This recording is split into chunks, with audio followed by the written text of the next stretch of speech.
Guys, मैं हूं तानिया और आगे हम आपके लिए वापस नए वीडियो के साथ। इससे पहले कि हम वीडियो में आगे बढ़े, मैं आपको बताना चाहूंगी कि हमारा चैनल आपके लिए लेकर आता है बहुत अच्छी गवर्नमेंट जॉब रिगार्डिंग इन्फॉर्मेशन के साथ, उनकी वैकेंसीज की नोटिफिकेशंस के साथ। आज भी हम आपके लिए लेकर आए हैं ग्रामीण बैंक भर्ती यानी IBPS RRB 2024। जी हाँ, इसका नोटिफिकेशन आउट हो चुका है।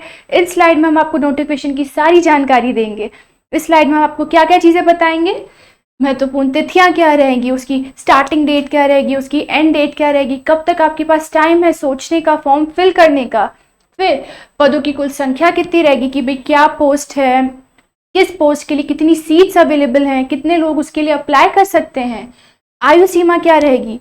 आयु सीमा हर कैटेगरी के हिसाब से डिसाइड की गई है कि भी न्यूनतम आयु क्या है, अधिकतम आयु क्या है, किस कैटेगरी के लिए कौन सी आयु के जो लोग हैं वो अप्लाई कर सकते हैं। आवेदन शुल्क क्या रहेगा कि भी किस कैटेगरी के लोग कितनी फीस दे सकते हैं, क्या शुल्क है इसका वो बताएंगे हम आपको। शैक्षणिक योग्यता यानी अकेडमिक क्वालिफिकेशंस क्या रहेंगी कि आपने भी क्या पढ़ाई करी होनी चाहिए इसके लिए अप्लाई करने के लिए। फिर फॉर्म भरने का सही तरीका यानी हम आपको बताएंगे स्टेप बाय स्टेप पूरा प्रोसेस कि भी फॉर्म आपको कैसे फिल करना है, कैसे सबमिट करना है। और सबसे इम्पॉर्टेंट चीज़, फॉर्म फिल करने के बाद आपको कहाँ पर करना है, पूरा प्रोसेस कहाँ होगा, किसके थ्रू होगा, सारी इन्फॉर्मेशन कहाँ मिलेगी आपको, वेबसाइट पे। वेबसाइट कब बताते हैं हम आपको, वीडियो के एंड में। तो वीडियो को स्किप करके बिल्कुल मत जाइएगा, बीच में हमारे साथ एंड तक, वीडियो के एंड तक बने रहिएगा। सबसे पहले हम बेसिक इन्फॉर्मेशन की बात कर लेते हैं, यानी जो पोस्ट है उसके लिए सीट्स कितनी सारी अवेलेबल है। जो पोस्ट है वो है ऑफिसर की पोस्ट। ऑफिसर की पोस्ट के लिए 4410 सीट्स अवेलेबल हैं। इतनी सारी सीट्स अवेलेबल है कौन सी पोस्ट के लिए, ऑफिसर की पोस्ट के लिए। फिर ऑफिसर असिस्टेंट की पोस्ट के लिए 5585 सीट्स अवेलेबल है। इतनी सारी सीट्स अवेलेबल हैं। ऑफिसर के लिए 4410 सीट्स आर अवेलेबल और ऑफिस असिस्टेंट पोस्ट के लिए 5585 सीट्स। इतनी सारी सीट्स अवेलेबल हैं, इतने सारे लोग, बहुत सारे लोग अप्लाई कर सकते हैं। फिर इसके अलावा जो भी आपको इन्फॉर्मेशन चाहिए नोटिफिकेशन के एंड में आपको स्टेप बाय स्टेप सब मालूम पड़ जाएगी। फिर अप्लाई करने से पहले नोटिफिकेशन अच्छे से पढ़िएगा, सारी जानकारी लीजिएगा, सब नॉलेज में होना चाहिए आपको कि कैसे क्या रहेगा प्रोसेस। उसके बाद आप चाहें तो फॉर्म फिल कर सकते हैं। फिर उसके बाद हम बात कर लेते हैं कि आवेदन फॉर्म की जो महत्वपूर्ण तिथियां हैं वो क्या रहेगी। तो जो भी एप्लीकेंट्स हैं इस पोस्ट के लिए यानी ऑफिसर की पोस्ट के लिए और ऑफिसर असिस्टेंट की पोस्ट के लिए अप्लाई करना चाहते हैं, उनके लिए जो है डेट्स क्या रहेंगी। तो ऑनलाइन आवेदन फॉर्म भरने की जो फर्स्ट डेट है वो है 7 जून 2024। इससे प्रारंभ कर दिया जाएगा। इसके लिए जो आवेदन फॉर्म है उसकी जो अंतिम तिथि है यानी इसकी जो लास्ट डेट है फॉर्म फिल करने की वो है 27 जून 2024। स्टार्टिंग डेट है 7 जून 2024 और एंड डेट है इसकी 27 जून 2024। इसके बाद आप फॉर्म नहीं भर सकते हैं, ये इसकी लास्ट डेट है। तो अच्छे से सोच लीजिएगा पहले कि भाई फॉर्म भरना है नहीं भरना है। मेरे ख्याल से तो भरना चाहिए, इतनी अच्छी वैकेंसी है, क्यों मिस करना है इतनी अच्छी वैकेंसी को। इसके बाद मत सोचना कि भाई फॉर्म फिल करना चाहिए था, ये बैठे रह जाओगे, फिर रिग्रेट करने का कोई सेंस नहीं है। तो 27 जून इसकी लास्ट डेट है, तब तक फॉर्म फिल कर दीजिएगा। फिर जो प्रीलिम्स एग्जाम है उसका आयोजन किया जाएगा अगस्त 2024 से, तब आपके एग्जाम का जो है वो आयोजन किया जाएगा। तो अच्छे से ये डेट के अनुसार आपको फॉर्म फिल करना है।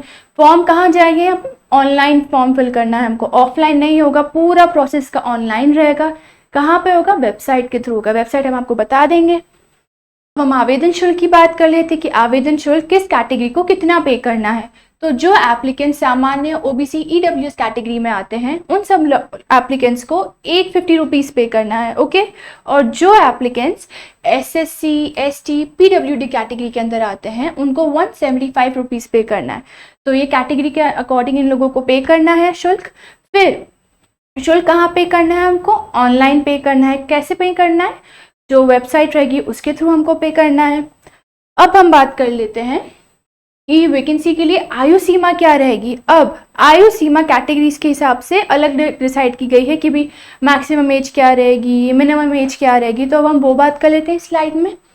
तो इसके लिए जो ऑफिस असिस्टेंट क्लर्क की जो पोस्ट है इसके लिए न्यूनतम आयु यानी मिनिमम एज क्या है, 18 वर्ष यानी 18 ईयर्स इसकी मिनिमम एज है। किसके लिए, ऑफिस असिस्टेंट क्लर्क की पोस्ट के लिए। इसके लिए मैक्सिमम एज क्या रहेगी, 28 ईयर्स यानी अधिकतम एज इसकी है 28 वर्ष ऑफिस असिस्टेंट क्लर्क की पोस्ट के लिए। न्यूनतम 18 और अधिकतम 28। अब असिस्टेंट मैनेजर की जो पोस्ट है उसके लिए न्यूनतम एज रहेगी 18 वर्ष और अधिकतम आयु रहेगी 30 वर्ष, यानी मिनिमम एज है 18 ईयर्स, मैक्सिमम एज है 30 ईयर्स। कौन सी पोस्ट के लिए? असिस्टेंट मैनेजर की पोस्ट के लिए। फिर ऑफिसर स्केल 2 के लिए आयु सीमा है 21 से 32 साल के बीच में, और ऑफिसर स्केल 3 के लिए आयु सीमा है 21 से 40 वर्ष के बीच में। ये इसकी एज लिमिट रखी गई है। फिर आयु की गणना है वो जो आधिकारिक नोटिफिकेशन है उसको आधार मानकर की जाएगी।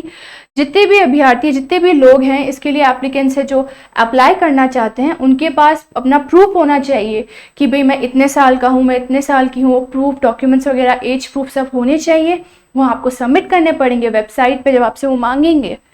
अब हम बात कर लेते हैं शैक्षणिक योग्यता की, यानी एकेडमिक क्वालिफिकेशंस क्या होनी चाहिए। अब कौन कौन से एप्लीकेंट्स हैं उनके पास क्या होना चाहिए कि वो अप्लाई कर सकें।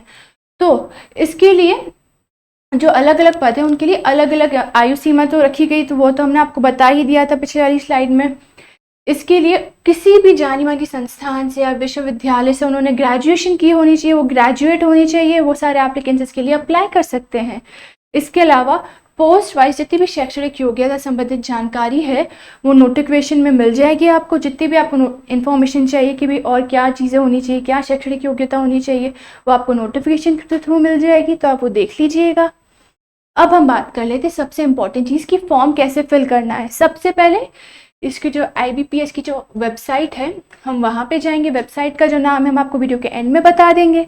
वेबसाइट पे जाएंगे सबसे पहले, वहाँ पर भर्ती का नोटिफिकेशन दिया गया है। वहाँ पे आपको जितनी भी इंफॉर्मेशन है सब कुछ मिल जाएगी। अच्छे से क्लियरली शांति से बैठ कर नोटिफिकेशन को पूरा पढ़ लेना, उसके बाद आगे बढ़ना।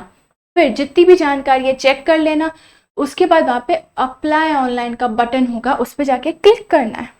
फिर मांगी गई जितनी भी जानकारी है दस्तावेजों से संबंधित फोटो सिग्नेचर सहित अपलोड करनी है, यानी जितने भी डॉक्यूमेंट्स है आपसे मांगी है आपके सिग्नेचर फोटो के साथ आपको वो सबमिट करनी है। फिर अपनी जो कैटेगरी है, जो भी आप कैटेगरी को बिलोंग करते हैं, उसके अनुसार आपको आवेदन शुल्क भरना है। कितना रहेगा आवेदन शुल्क हमने आपको पहले वाली स्लाइड में बता दिया था। भूल गए हो तो वापस पीछे जाइए हमारी स्लाइड से और उसको देख लीजिए कितना क्या शुल्क रहेगा हर कैटेगरी के हिसाब से हमने आपको बता दिया था। फिर आवेदन जितना भी सफलतापूर्वक हमने भर दिया उसके बाद सबमिट पर कर देना है, क्लिक कर देना, सबमिट कर देना है।